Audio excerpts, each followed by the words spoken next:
Hey there, and welcome to Beyond the Guidelines. This is the podcast that takes you past the listings, the programs, and all the polished sales talk to reveal the real people shaping today's real estate world. Here we uncover the personal stories, struggles, and wins that define each guest, giving you a fresh human perspective on the business. I'm Ryan Speltz with Creative First Mortgage, and together we are on a mission to help you see the person behind the professional because real estate isn't just about deals, it's about making connections.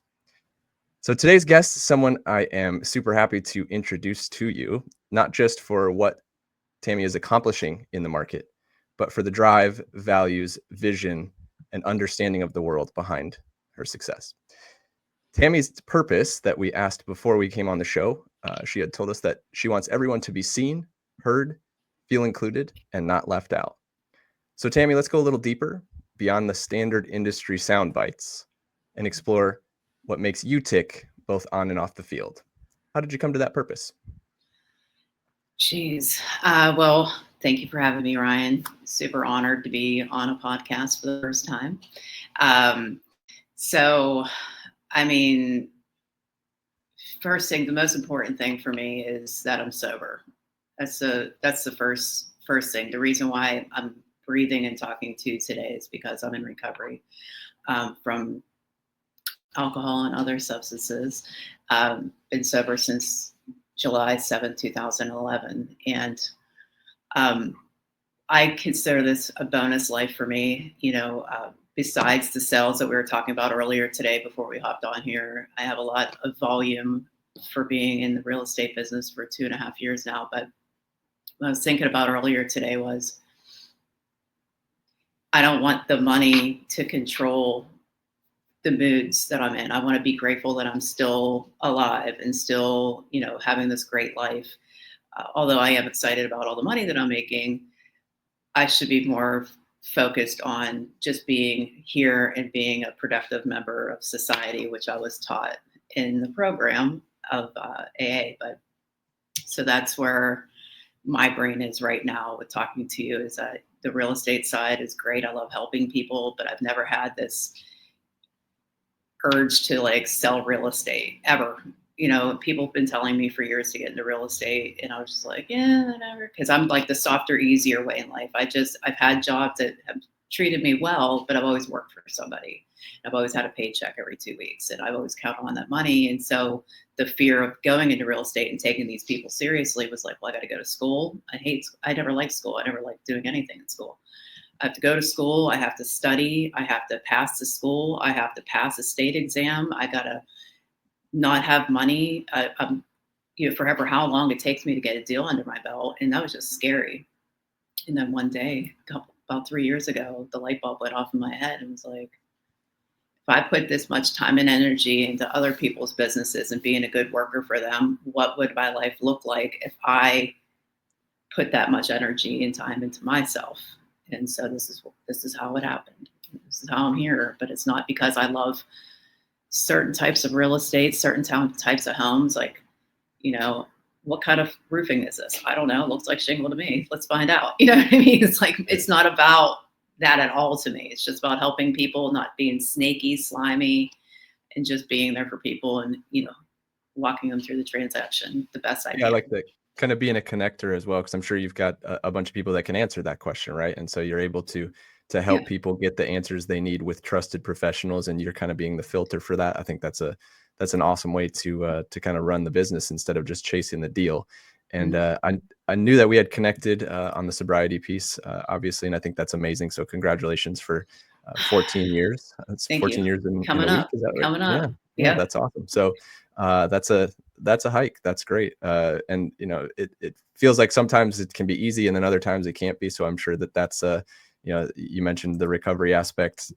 It sometimes it does get tough, and the fact that you're able to kind of put your energy into something and focus on other people, I'm sure is pretty helpful for that. Oh God, yeah. Think about others, not think about myself too much, and I'll be okay.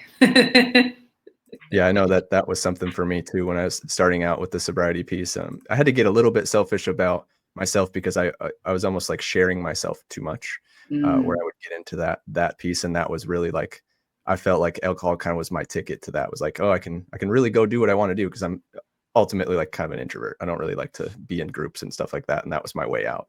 And then, you know, eventually kind of recognize like, okay, well, I can control the energy that I have and be able to give it to the people that deserve it instead of just everybody that's walking around. So I think that's, yeah, I kind of gathered from your statements there, you're pretty similar in that regard. Yeah. And congratulations to you and your sobriety. Thank you. Yeah. So when you are not wearing the real estate hat, who's Tammy? What does she do? What does she love? Oh boy. Well, my favorite thing to do is be with my dogs. I have 3 Chihuahua mixes, which they look like terrors on the outside. And if you met them, you'd be like, I'm like, they're little angels. And you're like, I don't see any angels. They're ankle biters. And but they love me so much and I love them so much. So in my free time, I love to be with my dogs. I have to love being with my wife too. We've been together like 15 years now. I love being in my swimming pool. I like going to the beach. Anything having to do with being out in the sun. I love to go on vacations. We try to go on 2 good vacations a year. We just got back from Costa Rica in May. We went there. That was amazing. And eating pizza. Nice. I love pizza. Yeah. What's your favorite pizza place in St. Pete? Oh no, I haven't had any pizza in St. Pete. I live in Clearwater. So Okay, yeah. my favorite Clearwater, pizza. what's your favorite in Clearwater? Well, it's in Dunedin. Madison Avenue Pizza in Dunedin is a good one. And then in Safety Harbor, there's Nona, which is a really good pizza place. Yeah. And so those are my 2 favorites, but I don't discriminate. I'll eat any pizza. Yeah. Do you have a favorite pizza place in St. Pete? Yeah, there's a couple Oak and Stone? Oak and Stone is pretty good. Yeah, that's on Central. Yes. Actually had that a few weeks ago at a friend's house. That was delicious. Yeah, they make some pretty good pizza. I like to stick with so they are a larger chain as well, and obviously St. Pete's like cool charm is like that a lot of these businesses have been around for so long. And one of the businesses that we really like is called Cappy's, and it's on First Avenue North. And if you like deep dish pizza, that's the way to go. So write that one down. Yeah. I do not discriminate. I love all pizza. Yeah, but that Oak and Stone, I had the sticky fingers one, and that was chorizo and hot honey. Yeah, I love honey on a pizza. Me too. I'm a weird, I like weird pizzas. So I can't be a pizza hater for sure. No, heck no. So here comes a little bit of a heavier one for you. And I think, you've kind of summarized a little bit about it. But what's a challenge or a failure that kind of shaped how you approach your career today? So obviously the life aspect with the sobriety, is that your biggest challenge in life at this point that you've overcome? No. Surprisingly, putting down the drink and the drugs was the easy part. It didn't feel like that at the time, but I've had some time under my belt and looking back, like it's just to have that emotional sobriety. If I just had to worry about putting down drinking and drugs and my life would be better, that'd be awesome. But that's not the case. Like that was just a solution I was thinking I was fixing myself by doing this, but just because the monkey's off of my back doesn't mean the circus left town. You know what I mean? So you strip away the alcohol and the drugs and I still got all this inside stuff I have to work on, hence the 12 steps, right? Especially 6 and 7 with the good old character defects. I got a ton of them. But anyway, the biggest obstacle for me is for me to have failures, especially in real estate, because everybody's looking at you, right? And then it's such a competitive market and there's so many real estate agents. Now, I know there's a lot of real estate agents that hold their license in Florida, but I know not a lot of them might be part-time, might be like, oh, I just have it to buy investment properties, whatever they do. I take this very seriously. This is my full-time job. But one of the things is having other people see it, a failure. Like the other day, yesterday, I posted that I couldn't sell a house in Dunedin. Who can't sell a house in Dunedin? Me. The house was purchased in December of 2023. I wasn't the realtor. I didn't know the person at the time. 9 or 10 months in, that's when Hurricane Helene came in. 4 feet of water in the house. Single mom, younger mom. Bought high. This is her dream home. She bought it for $415,000, 2 bedrooms, 1 bathroom, tiny house, 800 and some square feet. But that price, it appraised, and she got it for $415,000. Then I meet her prior to Helene. She wants me to list her house for it just the way it is, down to the studs, selling as is. I can't sell it. And the reason why I can't sell it, we've had 1 million offers on it. The reason why I can't sell it is because she owes so much money on the mortgage. No one is going to pay that. So we even tried getting just land value. People still didn't want to pay for the land value, which was like $305,000, because all the comps, people are selling them down the street, $240, $220, $199, because these people had all that equity in the house. She didn't. Mhm. So these people didn't understand why I have it listed like that. Like I'm doing something wrong, which that's a defect of mine. Like I need to make sure I did everything right. I did everything I possibly could. I posted on social media that I have to take a for sale sign out of the yard because I couldn't sell the house. I was very uncomfortable posting that because I can't let you see anything like this. This person, not mentioning names, of course, this person's in the program. As you can imagine, the people that I've helped already in real estate, people that know, like, and trust you. So I'm in recovery and pretty decent sobriety, mostly sober most of the time, right? So I'm trusted. What is everybody in recovery going to think about me? Are they going to think twice about going with Tammy because she couldn't sell so-and-so's house in Dunedin? That's my biggest hurdle in life right now, is to not pretend that everything is okay and great all the time, and not just sold. Look at this big commission check I just got. Look at this, under contract in 4 days. I need to grow. I need to let other people, because I'm really good at, and I'm sure other people are too, I'm really good at comparing my insides with other people's outsides. I do not want a real estate agent to scroll on my social media and be like, she's killing it, she's winning all the time. Like, why can't I be like that? So I find strength and growth in posting the losses too, because I need you to understand that it's just not all rainbows over here. I need you to understand that, yeah, I've sold a lot of houses so far. There's been a lot of successes, but I can't sell a condo in Tarpon Springs. I can't even give this thing away because nobody wants the condo, because the HOA fee is almost $800 a month. Nobody wants it. And it's for one of the closest people that I love. And I can't even sell this condo, which is the lowest one in the, there's 8 of them for sale. And this is the cheapest one, the nicest one in my opinion. And I'm like, what's Tammy doing wrong?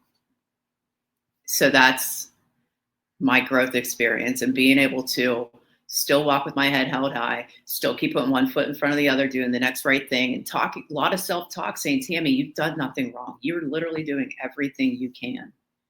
And sometimes it just is what it is, So that's where I'm at right now in life. And I know I'm even a little anxious saying that out loud to you, because it's like I'm a vulnerable person, and I pride myself on, being an open book, but like sharing that makes my heart beat a little bit Made faster.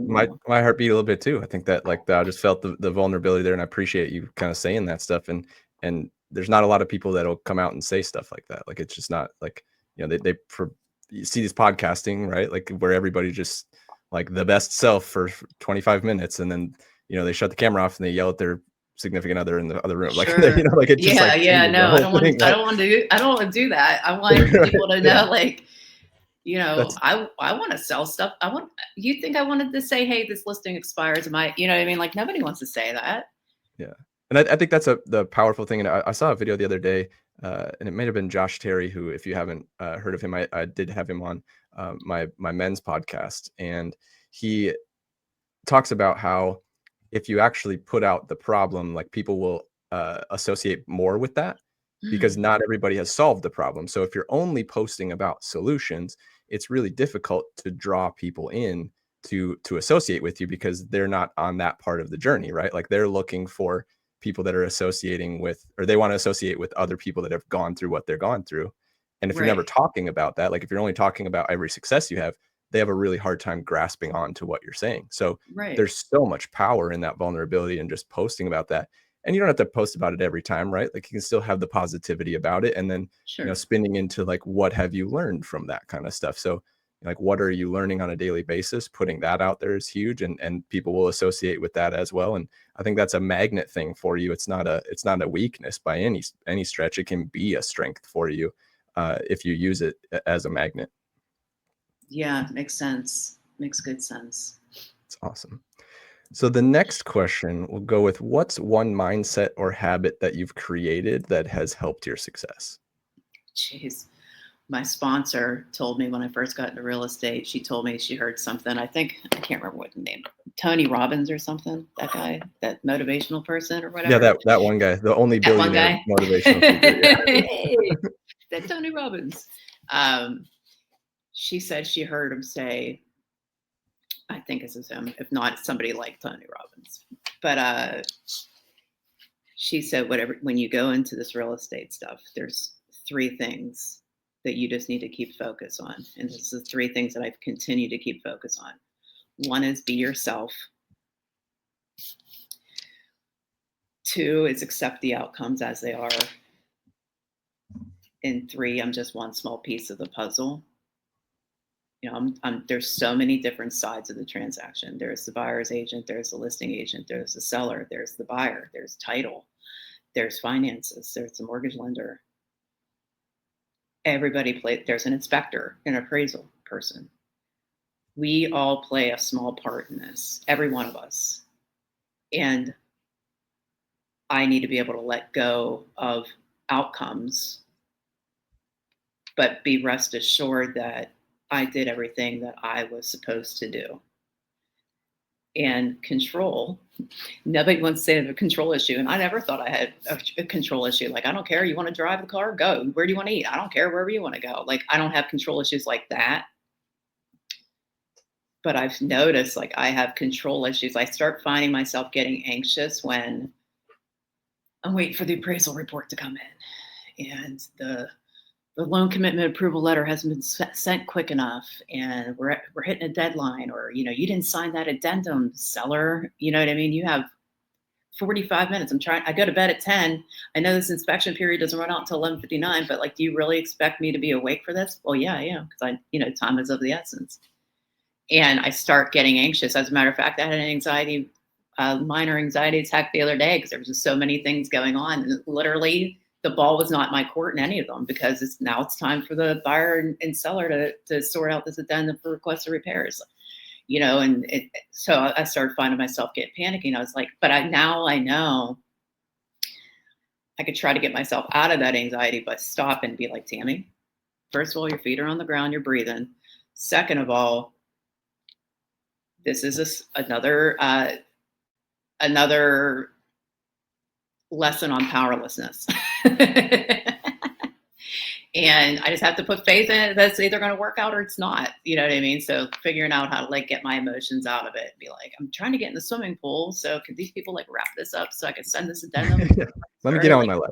I got things to do. Yeah. But yeah, the powerlessness, but remembering that, like, okay, Tammy, like, they're going to handle this, and they're going to handle that. And I'm going to report back to whoever I have to report back to. So. Yeah, I think that the puzzle image kind of came into my head about, like, you don't have to be the whole puzzle, right?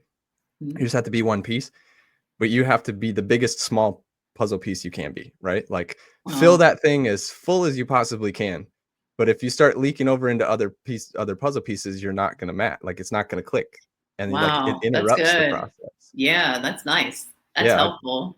I'm going to definitely, that one's going on the list of recording. Yeah, don't forget that. That's good. Yeah, that one's going good. But that's a great image to have, that puzzle pieces thing. And then the letting go of the outcomes. I think that I would argue that the majority of people in real estate and probably most professions and most of life have an issue with that, right? Like that, because all you see is people posting about these amazing outcomes. They don't show the process, like we were talking about earlier, that people get to that point and they just can't recognize that, like, yeah, I posted about, you say you got 8 million under contract. I posted about having 8 million under contract, but you didn't see the year where I closed one deal, right? Like I Yeah. hustled for the whole year and got one, Oh like yeah. $100,000 land deal, right? Yeah.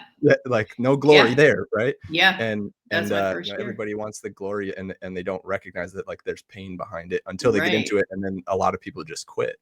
Oh Um, yeah. and it's being able to fight through that and then showing that you are fighting through this. There's power.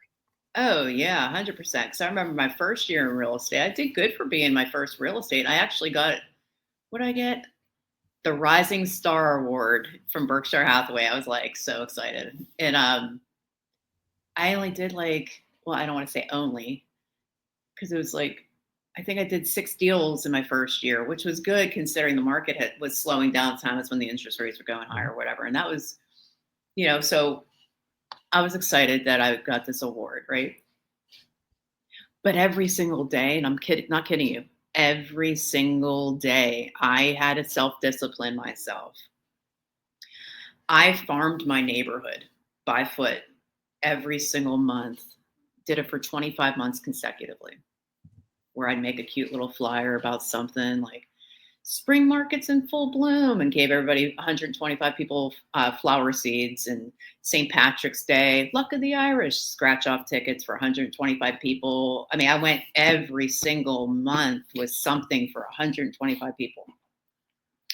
Heat stroke, not really, but like feeling like I was going to fall out. You know what I mean? Like it's hot down here, right?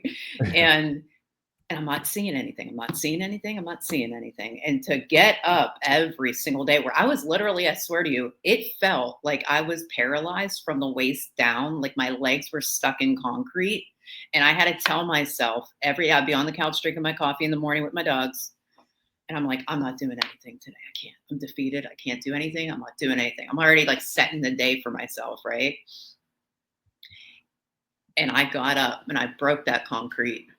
Not to sound dorky, but I broke it. And I was like, and I did it every single month. And I was calling people every single day. I, converted a for sale by owner in my first year. That was awesome. Um, but it's like, if nothing changes, nothing changes. My favorite saying ever. If you want what we have, we'll do what we did. Like, like don't reinvent the wheel, Tammy. Just go out there. And people were like, oh, if I had to go door to door, I'd quit I would never join real estate if I had to go door to door. Like, some people were like, some real estate agents, some people that were in the business for a long time telling me, the rookie, oh, I would never do that. I'd quit, like making it turn like bad vibes, like putting bad energy into that. Like, are you trying to see me fail? Like, what's the tea? And so I went around did my neighborhood every single month, called 5 people every single day, talked to my friends, never talking about real estate, just being a friend, just showing up for people in their lives. And then that first year, I went from a $36,000 a year to almost $200,000 a year. Didn't buy any leads. I don't want to buy any leads. I don't want to do that. I want to make a connection with people. And I'm not trying to bash anybody that buys leads. Let me just put it out there right now. I'm just saying that for me, I'd rather face to face build a relationship with you with no commission breath, no slimy sales stuff. Like, I just want to be your friend. If you happen to know someone and they want, need help with real estate, you throw me a bone if you want. If you don't want to, that's cool too. But how do you go from that first year of 36 to almost 200,000 by literally just being a friend and just showing up for people? Like, I don't know. I don't cold call. I don't do any of that. I did in my first year. You there? Yep. Yeah, it'll come and go. There's My local phone. recording too, so it's okay. Yeah, Okay. Yeah, someone was calling my phone. My bad. it's all good. But yeah. So that's that, I suppose. Yeah. No, I think there's a lot to be said about and I'm sure it was an inner battle, but going from that level, and speaking from personal experience, really going from that level of income to the level of income you went to, that's a huge personality jump too, right? Like there's so much that comes to that people don't recognize. And especially when you worked as hard as you did for it, like you feel like it's a very difficult thing to continue Yeah. doing what you did for past that time frame, like after you've seen like the outcome. And that, like, Yeah. I would say that you and maybe this helps you recognize that you are a little bit better at being detached from the outcomes than you were before, because only a person that is detached from the outcome can continue doing that after the outcome becomes what they want it to be. Wow, that's And deep. and I you like you that. really like drove through it, right? Like it's difficult to stay disciplined after you get what you want, Yeah, like I right? Like literally didn't do any of this sitting on the couch. Like there was nobody who was calling me. So it wasn't like, when you're just sitting around doing nothing, that's pretty much what you're gonna get. And people have asked me, "What are you doing, Tammy? Like, what do you do to get all these deals?" I'm like, "Well, I go door to door every month in the same neighborhood to make sure that people recognize me." And so I do that. I make the call. I do all this, and then I'll see them 6 months down the road. Like, so you doing what I suggested you do since you were, worked up that you weren't doing anything? No, it's like you got to put the action in. You're not. There's no magic wand for anything in life. There's no magic wand. yeah. Yeah, that You got to I work love for the this. work ethic, and I think that shines through in what you've how you showed up today for the podcast. So I appreciate you coming through as a shining star as you are, right? Like the rising star that you mentioned, and I appreciate you being with us. And uh, if you've wanted to reach out to Tammy and connect, we'll make sure that we've got all of her social media stuff below the video. So feel free to reach out and connect with her. She's wants more friends, so Yeah, definitely of hit her up course. All could and use new friends. yeah, gain more friends. So, well, Tammy, I appreciate you being on, and Thank you, hopefully we Ryan. get to connect in the future and do some fun stuff like this again. Absolutely. I appreciate you taking the time, Ryan. All right, we'll see you on the next one.